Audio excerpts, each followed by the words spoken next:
and also the New Testament. And he said to love God with all your heart, with all your mind, with all your soul, with all your strength. I come before you today with a message of hope and resilience. Good morning, everyone, and welcome to our service. Today, we'll be reflecting on the importance of community and faith in our daily lives. And let's all give thanks for the blessings we have received this past year and pray for continued guidance and strength in the year to come.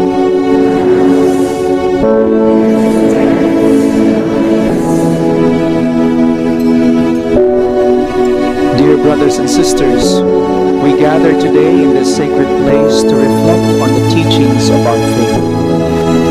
Ipagbunyi po natin ang ating butihing Panginoon. Palakpakan natin. A reading from the Holy Gospel according to Luke. We will now have the reading of the Gospel according to St. Luke. We should always remember the past and look forward to the future with the Lord by our side. Good morning, everyone, and welcome to our Easter celebration. We're so glad you could join us today. Give thanks with a grateful heart. Give thanks to the Holy One. Give thanks because He's given Jesus Christ, His Son. In the name of the Father, and of the Son, and of the Holy Spirit. Amen. And He will embrace all our weaknesses, our sins, and our shortcomings. May the peace of the Lord be with you always. A passage of sacred scripture to prepare our hearts and minds for worship.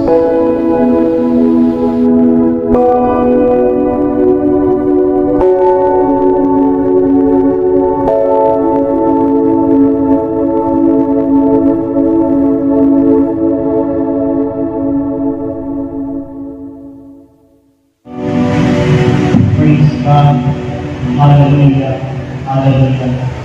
Sa kanilang mga kananakit ng Espiritu Santo, Amen. Kanang Diyos na pinapakamayama, Diyos na may likha ng langit at lupa na lahat ng bagay na aming hindi ka pinakikita. Ikaw ang Diyos na Abraham sa kapatid. Minsan pa sa oras na ito, patuloy ka namin pinupuri, ilulahati, dinadakilan, sinasamba sa Espiritu sa katotohanan. Lord, manawagan ko sa inyong samahan sa taong ito at huli po niyan makapat sa iba na kamay. Abutin ang lahat ng aming pangangailangan. Ang mga may karamdaman sa piting itong pagalitan at bigyan na lakas ang alam ni Cristo Jesus. Ang aming nagdugatan itong pag-aalay palakasin sa ngalan ng Panginoong Jesucristo. At ang lahat ng kailihin at taas tumito at naloob at tuloy sa pangalan ng aking Panginoon.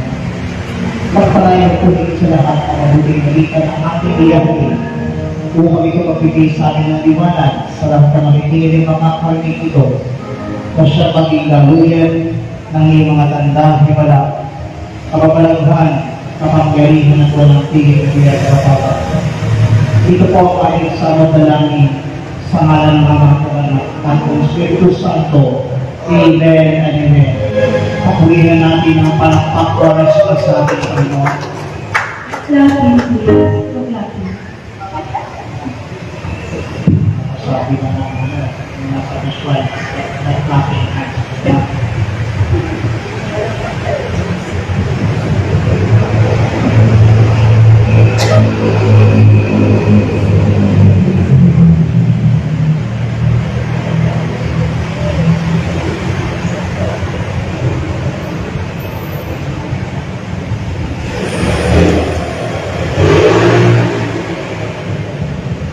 Our reading for this coming Sunday, third Sunday of Lent, is taken from the Gospel of our Lord Jesus Christ, according to St. John, chapter 4, verses 5 to 42. Ebanghelyo ay di St. Juan, ika-4 na kabanata, simula talatang 5 hanggang 42. John chapter 4 verses 5 to 42. Nabuklat na po ang text po. John chapter 4 verses 5 to 42. So he came to a town in Samaria called Sychar, near the plot of ground Jacob had given to his son Joseph. Jacob's well was there, and Jesus tired as he was from the journey, sat down by the well. It was about the 6th hour. When a Samaritan woman came to draw water, Jesus said to her, "Will you give me a drink?" His disciples had gone into the town to buy food. The Samaritan woman said to him, "You are a Jew and I am a Samaritan woman. How can you ask me for a drink?" For Jews do not associate with Samaritans. Jesus answered her, "If you knew the gift of God, and who it is that asks you for a drink, you would have asked him, and he would have given you living water." "Sir," the woman said, "you have nothing to draw with, and the well is deep. Where can you get this living water? Are you greater than our father Jacob, who gave us the well and drank from it himself, as he did also his sons and his flocks and herds?" Jesus answered, "Everyone who drinks this water will be thirsty again, but whoever drinks the water I give him will never thirst. Indeed, the water I give him will become in him a spring of water, welling up to eternal life." The woman said to him, "Sir, give me this water so that I won't get thirsty and have to keep coming here to draw water." He told her, "Go, call your husband and come back." "I have no husband," she replied. Jesus said to her, "You are right when you say you have no husband. In fact, you have had 5 husbands, and the man you now have is not your husband. What you have just said is quite true." "Sir," the woman said, "I can see that you are a prophet. Our fathers worshipped on this mountain, but you Jews claim that the place where we must worship is in Jerusalem." Jesus declared, "Believe me, woman, a time is coming when you will worship the Father neither on this mountain nor in Jerusalem. You Samaritans worship what you do not know. We worship what we do know, for salvation is for the Jews. Yet a time is come, and has now come, when the true worshippers will worship the Father in spirit and truth. For they are the kind of worshippers the Father seeks. God is the Spirit, and His worshippers must worship in spirit and in truth." The woman said, "I know that Messiah, called Christ, is coming. When He comes, He will explain everything to us." Then Jesus declared, "I who speak to you am He." Just then His disciples returned and were surprised to find Him talking with a woman. But no one asked, What do you want? What do you want? Or why are you talking with her?" Then, leaving her water jar, the woman went back to the town and said to the people, "Come, see a man who told me everything I never did. Could this be the Christ? They came out of the town and made their way toward him. Meanwhile, his disciples urged him, Rabbi, eat something. But he said to them, I have food to eat that you know nothing about. Then his disciples said to each other, could someone have brought him food? My food, said Jesus, is to do the will of him who sent me and to finish his work. Do you not say, 4 months more and then the harvest? I tell you, open your eyes and look at the fields. They are ripe for harvest. Even now, the reaper draws his wages. Even now, he harvests the crop for eternal life, so that the sower and the reaper may be glad together. Thus the saying, one sows and another reaps, is true. I sent you to reap what you have not worked for. Others have done the hard work, and you have reaped the benefits of their labor. Many Samaritans believed in him because of the woman's testimony. He told me everything I ever did. So when the Samaritans came to him, they urged him to stay with them, and he stayed 2 days. And because of his words, many more became believers. They said to the woman, we no longer believe just because of what you said. Now we have heard for ourselves, and we know that this man really is the Savior of the world. Dumating siya sa bayan doon, sa isang bayan doon, na tinatawag na Sicar. Malapit sa bukid na ibinigay ni Jacob sa kanyang anak na si Jose. Dito matatagpuan ang balon ni Jacob. Umupo si Jesus sa tabi nito, sapagkat siya napagod sa paglalakbay. Halos katanghaliang tapat na noon.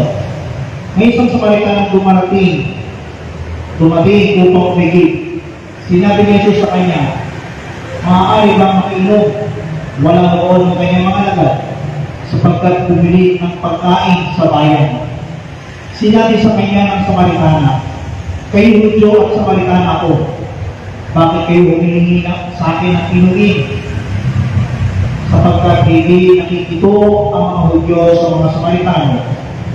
Sumagot si Jesus, kung alam lamang ninyo kung ano ang ipinagkakaloob ng Diyos at kung sino itong humihingi sa inyo ng inumin, marami ay kayo ang humihingi sa Kanya at kayo na ay bibigyan niya ng tubig na ibigay buhay. Ginoo, huwi ka ng babae. Malalim ang balong ito at wala man lamang kayong panalo. Saan kayo kukuha ng tubig na ibigay buhay? Higit pa pa kayo kaysa aming inulong sa Jacob na nagbigay sa amin ng balong ito. Uminom siya rito, pati ang kanyang mga anak at ang kanyang mga hayop. Sumagot si Jesus, ang umiinom ng tubig nito ay muli mauuhaw. Ngunit ang umiinom ng tubig na ibibigay ko ay hindi na muli mauuhaw. Ito ay magiging isang bukal sa loob niya, babalog at magbibigay sa kanya ng buhay na walang hanggan. Sinabi ng babae, Ginoo, kung ngayon ito'y bigyan niyo ako ng tubig na sinasabi ninyo nang hindi na ako mauhaw, hindi pumalito pa upang sumalot. Umuwi ka na at isama mo ito ang iyong asawa. Uwi ka ni Jesus. Wala ko akong asawa, anang babae. Tama ang sinabi mo, wala kang asawa, tugon ni Jesus. Sapagkat 5 na ang iyong naging asawa. At kinakasama mo ngayon ay hindi mo asawa. Totoo ang sinabi mo. Sinabi ng babae, Ginoo, sa wari ko'y propeta kayo. Dito sa bundok na ito, sumasamba sa Diyos ang aming mga magulang. Ngunit sinasabi niyo ang Hudyo na sa Jerusalem lamang dapat sambahin ng Diyos. Tinawag siya ni Jesus. Maniwala ka sa aking ginang. Dumating na ang panahon. Nasasambahin niyo ang Ama. Hindi lamang sa bundok na ito o sa Jerusalem. Hindi ninyo nakikilala ang inyong sinasamba. Ngunit nakikilala namin ang aming sinasamba. Sapagkat ang kaligtasan ay galing sa Hudyo. Ngunit dumarating na ang panahon. Ngayon na na ang mga tunay na sumasamba sa Ama ay sasamba sa Kanya sa Espiritu at sa katotohanan. Sapagkat ito ang hinahanap ng Ama sa mga sumasamba sa Kanya. Ang Diyos ay Espiritu. Kaya dapat siya sambahin sa Espiritu at sa katotohanan. Sinabi ng babae, nalalaman ko kung pagdito ang Mesiyas, ang tinatawag na Kristo. Pagparito niya, siya ang magpapahayag sa atin ng lahat ng bagay. Akong nagsasalita sa iyo ang tinutukoy mo, sabi ni Jesus. Dumating ng sandali iyon ang kanyang mga lalad. Nabigla sila nang makitang nakikipag-usap siya sa isang babae. Ngunit isa man sa kanila ay walang nagtanong kung ano ang ibig ni Jesus o kaya ay kung bakit siya nakikipag-usap sa babae. Iniwan ang babae ang kanyang banga. Bumalik sa bayan at sinabi sa mga tagaroon, halika kayo, tingnan ninyo ang taong nagsabi sa akin ng lahat ng ginawa ko. Siya na kaya ang Kristo? Kaya lumabas sila ng bayan at nagpunta kay Jesus. Samantala, makailang ulit na sinabi sa kanya ng mga lagat, Rabbi, kumain na po kayo. Ngunit sumagot siya, ako'y may pagkain hindi niyo alam. Kaya nag-usap-usap ang mga alagad. May nagdala sa kanya ng pagkain, sinabi sa kanila ni Jesus, ang pagkain ko'y ang tuparin ang kalooban ng nagsuso sa akin at malaki ang pinapagawa niyo. Hindi ba sinasabi ninyo, apat na pa at anihanan? Sinasabi ko sa inyo, masdan ninyo ang mga bukid, hinog na at handa na anihin. Ang gumagapas ay tumatanggap ng lupa at nagtitipon ng bunga para sa buhay na walang hanggan. Kaya't magkasama ng nagagalak, ang nagasik at ang nag-aani. Kaya totoo ang kasabihan, iba ang nagasik at iba naman ang nag-aani. Sinuno ko kayo upang anihin ang hindi niyo inusik. Nagpagalang iba at kayo ang nag-aani sa kanilang pinapagalan. Maraming Samaritano sa bayan iyon ang sumampalataya kay Jesus dahil sa pagtotoo ito ng babae. Sinabi niya sa akin ang lahat ng aking ginawa. Kaya paglapit ng mga Samaritano kay Jesus, hiniling nila na tumigil muna siya o at nanatili siya roon ng dalawang araw. At marami pang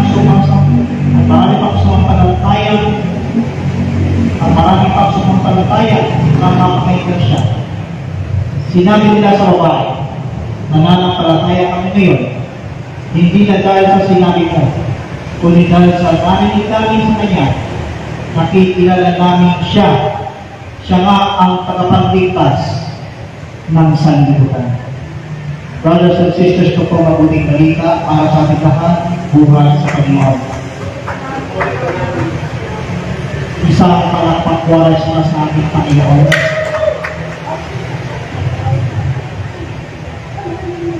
Kahit walang basta pag sinabing palakpakwaras na huwag kayo lang, wala nang natutupot palakpak. Okay? Sige po, mahal na po tayo po sa napakalang presensya ng Diyos. At isang pinagpalang gabi po sa inyo lahat.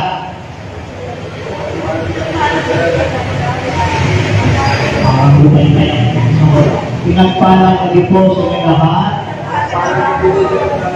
At pinagpalang gabi, umaga, tanghali, hapon, sa mga nakatunghay sa content program na Healing Message from God. Saan man dapat kayo nandoon, ano man ang inyong pinagkakakanahan sa mga oras na ito, may magandang bagay ang darating at naghihintay sa inyo lahat. So ngayong gabi, ang ulo ng makalangit na balita para sa 3 linggo ng Kwaresma ay tatawagin ko po from empty to overflowing. Mula sa wala hanggang sa pag-ataw o pag-ataw na biyaya. Sa Ebanghelyong ating binasa, nagipagtatpo si Jesus sa isang babaeng Samaritana sa balon ni Ako.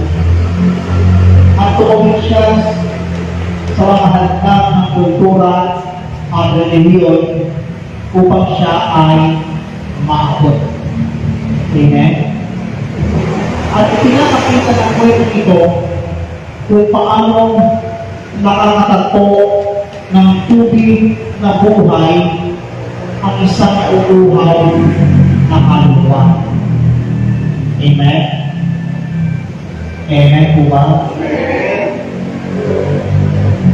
Kanina, pagpunta ko dito, medyo parang tahimik ang paligid. May nagpupumpisan, tapos mayroong natawag na Holy Hour, no?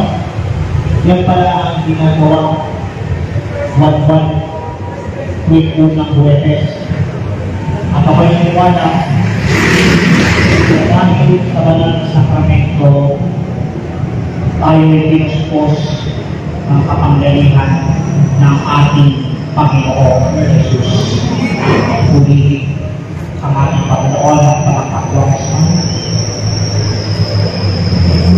Now, ito ang aking tanong na nais ko ibahagi sa inyo. Paano binabago ng Panginoon Jesus ang isang kaluluwang nauuhaw? How does Jesus transform a thirsty soul?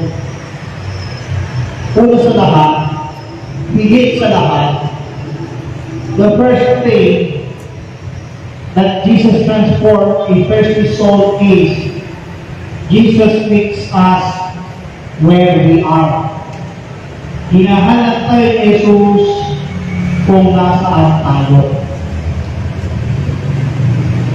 Tunghayan natin sa John chapter 4 verse 7. Ano po ang sabi? May isang Samaritana dumating upang bigay. Sinabi ni Jesus sa kanya, maaari ba makinig mo? Imagine, nakaupo sa balon ang Panginoong Jesus. Dahil pagod sa kanyang mahabang paglalakbay.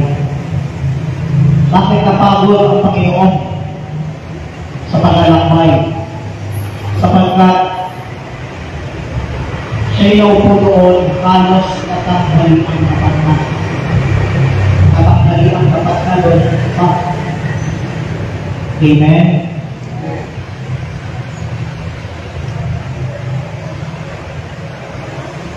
Jesus initiated the conversation and meet her in her daily routine.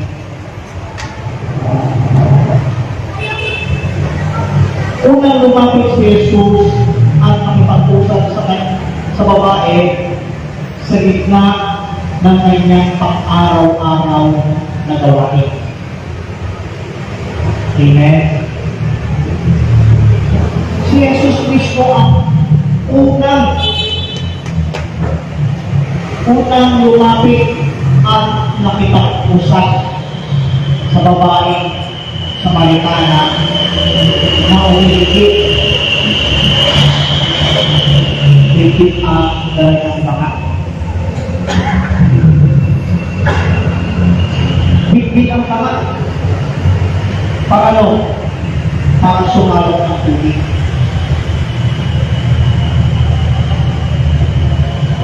Amen. He initiated the conversation and meet the Samaritan woman in her daily routine. In other words, nakipag-initiate ang Panginoong Hesus sa makita ng conversation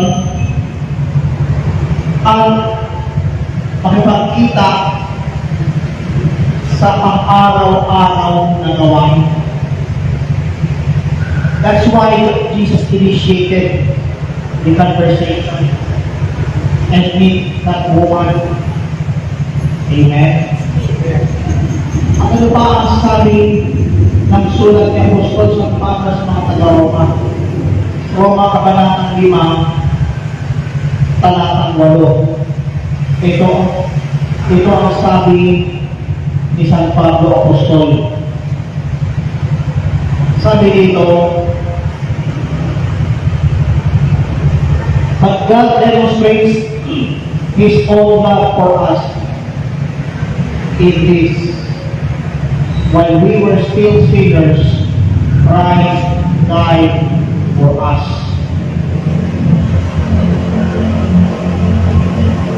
Jesus gives us even in our brokenness.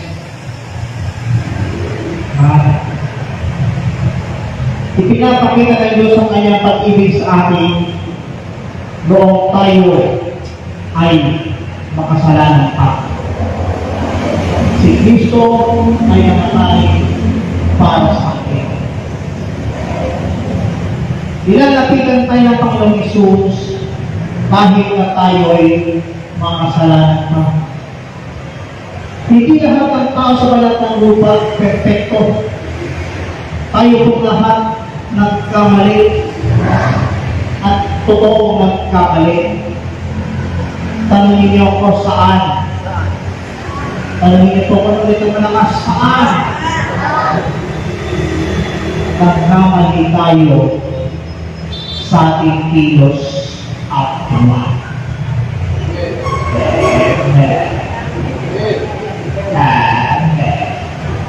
Walang takwalas pa sa ating buhay na Diyos. Lahat po tayo nagkamali sa ating kilos at sa ating gawa. Bawat kilos natin, nagkakamali tayo. Amen.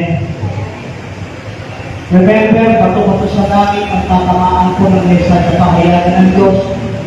Huwag po sa aking magniluwit at magninigyan. Sapagat ang naging pikonin ay naging talo. Amen? Para pagwala sa ating Panginoon. Now, the second thing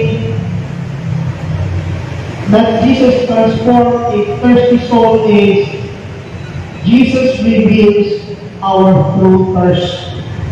Inihahayag ni Kristo Jesus ang tunay natin pagkabuhaw. Makikita natin sa verse 13 and 14 ng ating Ebanghelyo. Sumupok si Jesus, ang umiinom ng tubig na ito ay muling mauuhaw. Ngunit ang umiinom ng tubig na ibibigay ko ay hindi na muling mauuhaw. Ito'y magiging isang bukal sa loob niya, babalo at magbibigay sa kanya ng buhay na walang hanggan. Amen?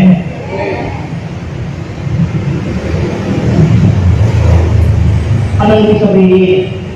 Tanging si Jesus lamang ang makapupulo ng ating espiritual na kauhawan. Amen? Ikaw ng sa awit Inuuhawan kita, aking Panginoon, hanap-hanap ng kaluluwa ko'y ikaw. Amen? Hanap-hanap ng aking kaluluwa ay si Jesus. Amen? Siya lang ang makapupuno ng ng aking kauhawan. Amen po ba? And according to the book of Jeremiah, chapter 2, verse 30, iniwan nila ako ang bukal ng tubig na buhay, mga basa at sisiglan na hindi makakahawa ng tubig. Now, ang ibig sabihin ito, hindi kayang pula ng mundo ang uhaw ng ating kaluluwa. Amen? Ano ibig sabihin? Ika nga, mga basag isitan na hindi makakahawa ng tubig. Imagine,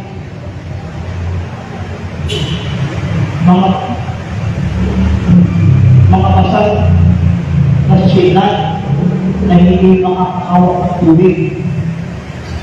Isang sisitan na walang hawakan ay basag. In other words, turog na, nabuhugi na. Amen?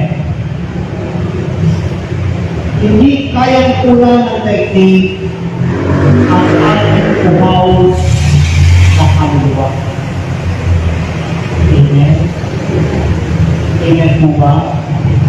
Purihin natin ang palakpak-wales ng Yahweh o Sunayin. Amen? Kanina habang ako'y bumabiyahe, ako'y na-amaze sa mga post sa Facebook. At isang malaking timalaan dumating. Yung isa sa ating samahang preacher dito sa tapat pa, si Brother Arnan Milano, ay nakalabas na rin hospital sa wakas. At bilang yun, dumalo pa ng anniversary yun sa nakita. Imagine, palalapas na ang hospital, tapos umaten pa ng gawain, na may anibersaryo. Ano ngayon sabihin? Nais niyang maranasan na punaan ni Kristo Jesus ang kanyang uhaw na Espiritu.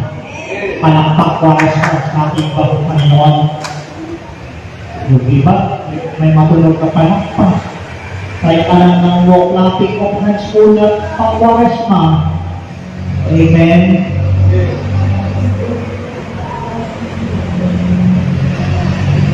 Dito tayo sa pangatlo. Sa pangatlong bagay. The third thing that Jesus transformed a thirsty soul is this.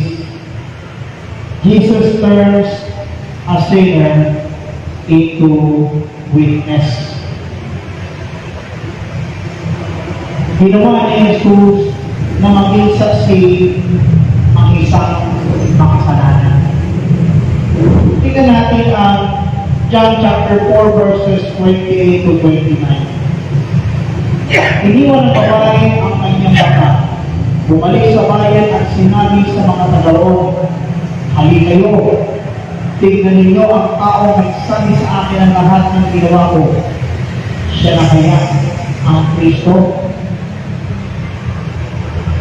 Ang tunay na nakikipagtagpo kay Jesus ay nagdudulot ng patotoo. Amen? Kanina, hindi pa nag-worship, bigla napasilip at patotoo. Pwede naman after ng worship song, pagpapatotoo. Para may oras naman. Amen? At para ma-feel ang presence ng Banal na Espiritu. Amen? Amen po ba? Kanina, pag inaawit ng pagkat ng Diyos natin, Diyos ng pag-ibig, abay, hindi pa umaabot sa stansya ng pag-ibig, ang siyang pupuntaw. Eh parang nagmamadali patapusin ng kanto. Amen? Yung kinitang pagkat ang Diyos natin, Diyos ng pag-ibig, hindi minamadali. Ang importante makapakinig ng salita ng Panginoon. Amen. Amen po ba? At ano pa ang sabi ni San Pablo Apostol sa mga taga-Corinto? 2 Corinthians chapter 5 verse 17. Ito ang hindi mawawala. Therefore, if anyone is in Christ, he is a new creation. The old has gone, the new has come. Kaya ang sino naman pag-isa kay Kristo Jesus ay isa ng bagong nilalang. Wala na ang dating pagkatao. Siya'y bago na. In other words, binabago ni Kristo Jesus ang buhay ng tao ng lubusan.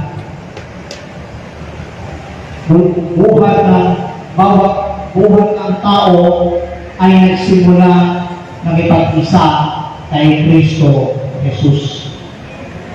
Amen? Amen po ba? And whether you like it or not, tayo pong lahat nakipagtagpo at nakipag-isa kay Kristo Jesus ay magiging mga bago nilalang. Ang iba nga, pag Good Friday, anong itsura ng mukha ng tao? Malungkot. Bakit? Kasi pag Good Friday daw, patay ang views. Mali. Yan ang maling pagniwala. Ano nila ka ng malakas natin? Natatanda niyo sinabi ni Brother Mike doon, isa sa Good Friday family appointment sa PIGC grounds. Ito, di ako nagkakamali sa aking nahinig mula kay Brother Mike. Good Friday, something good is going to happen. Kaya tinawag na Good Friday, ibig sabihin, dahil sa banal na dugo na dumanak mula sa katawan ng ating Panginoong Yesus, lahat ng ating lumang pagkatao, winash out ng banal na dugo. Amen? Winash out ng banal na dugo ni Kristo Jesus. Natatanda niyo yung isang kawal na inulos ng sibat sa paligid ni Jesus. Kung napapanood niyo po sa Passion of the Christ, abay na inulos yung paligid ni Jesus, tumama sa mata niya yung dugo na lumabas mula sa pagiliran. Nagtingnan niya na tumansik sa kanyang dugo. Yung taong nagpulos sa pagiliran ni Jesus, biglang nakaluhod. Nakatunga na tumiting sa Kristo na patay sa Kristo. Amen. Imagine, inulos lang kawal na yun. Abay, siya ang pinapalsikan ng dugo ng Panginoong Yesus. Amen. Ako'y nabuhay ko. Ibig ito mga kalan na nag-punish kay Jesus. Bulat na bulat. Sa kalagitan ng kanilang pagtakbo. Pababa ng Golgotha. Hindi alam. Kaya namatay ang Panginoong Hesus sa krus upang ikaw, ako, tayo lahat ay tinubos mula sa kasalanan ng daigdig. Palakpakwales ang sa ating Panginoon.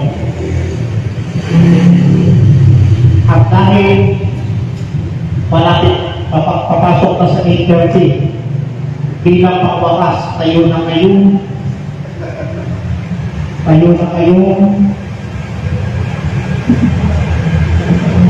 ang babae Samaritana ay lumaki na walang laman, ngunit umalis na umaapaw.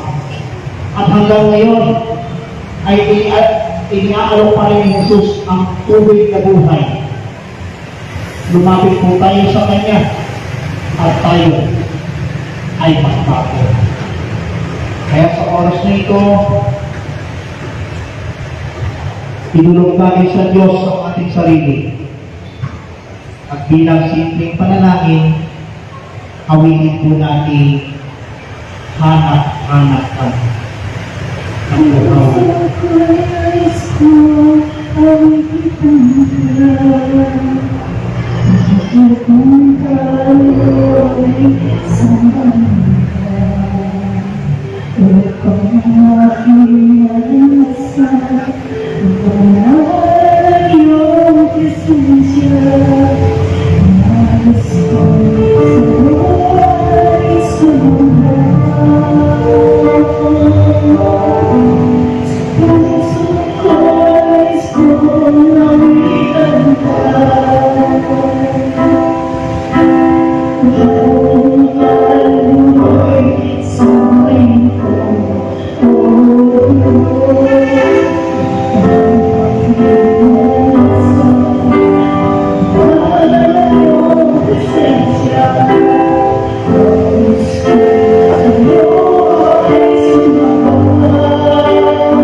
prayer for the names of those who need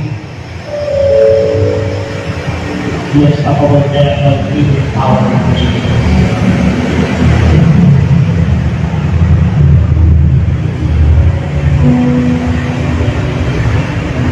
Diyos sa mga kapilit, narito kami at lumalapit sa iyong malang harapan ng kababaang loob. Patawanan mo kami kung kami may mga nagagawang pagkakamaling pagkukulang sa isip, sa salita sa gawa.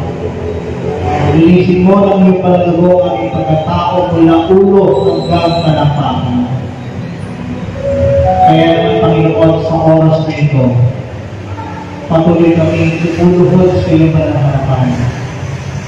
Patawanan mo kami kung kami may mga nagawang pagkakamali. Kung paano nagkaroon ng punuan ng puso't isipan ng babaeng Samaritana ay siya rin overflowing na itinos ko sa bawat isa sa amin. And we ask you, Lord, to receive your unstoppable miracle healing power, ang lubos na kagalingan ni Sister Lucy Pabella. Pagiging mo po siya mula sa kanyang knee injury. At naway maging matagumpay ang heart operation. Si Sister Sofia upang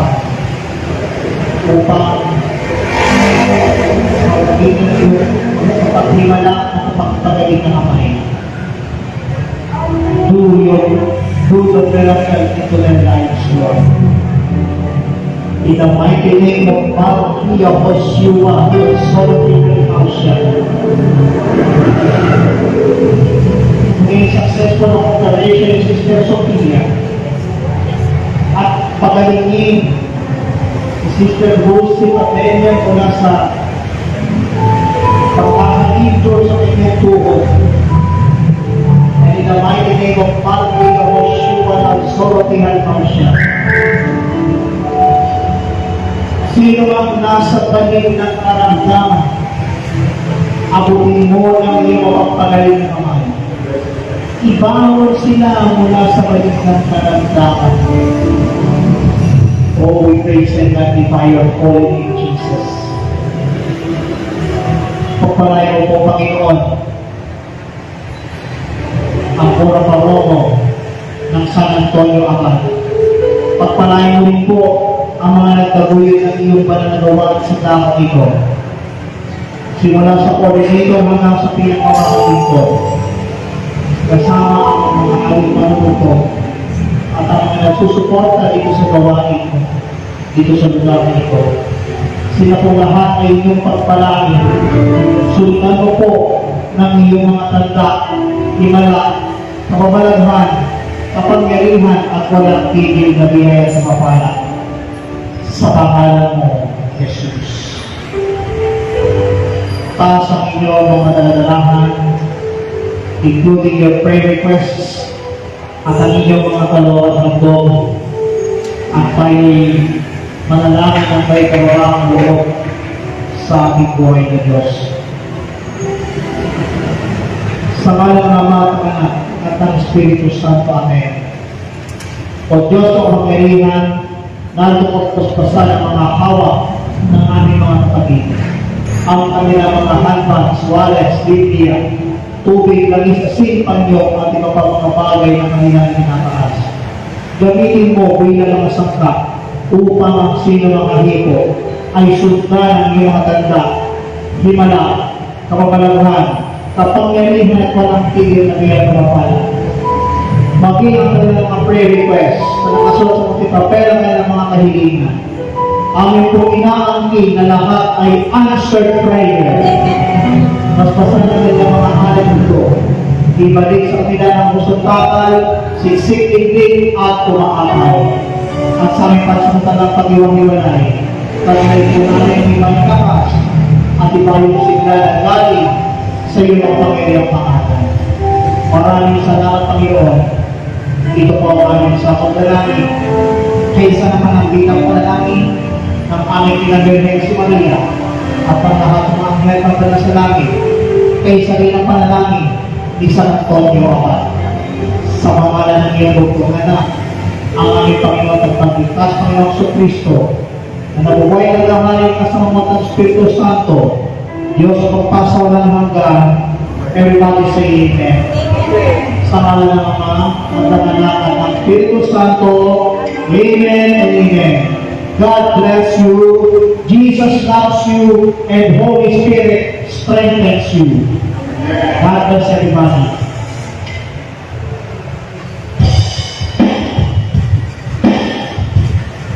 Let's all give thanks.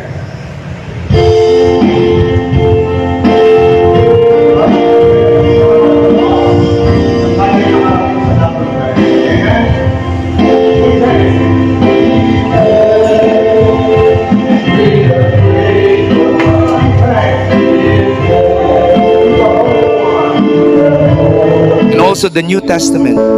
And he said to love God with all your heart, with all your mind, with all your soul, with all your strength. I come before you today with a message of hope and resilience. Good morning, everyone, and welcome to our service. Today we'll be reflecting on the importance of community and faith in our daily lives. And let's all give thanks for the blessings we have received this past year and pray for continued guidance and strength in the year to come.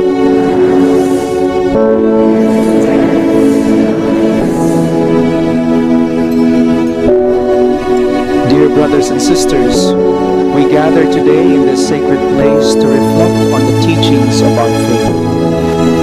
Ipagbunyi po natin ang ating butihing Panginoon. Palakpakan natin. A reading from the Holy Gospel according to Luke. We will now have the reading of the Gospel according to St. Luke. We should always remember the past and look forward to the future with the Lord by our side. Good morning, everyone, and welcome to our Easter celebration. We're so glad you could join us today. Give thanks with a grateful heart. Give thanks to the Holy One. Give thanks because He's given Jesus Christ, His Son. In the name of the Father, and of the Son, and of the Holy Spirit. Amen. And He will embrace all our weaknesses, our sins, and our shortcomings. May the peace of the Lord be with you always. A passage of sacred scripture to prepare our hearts and minds for worship.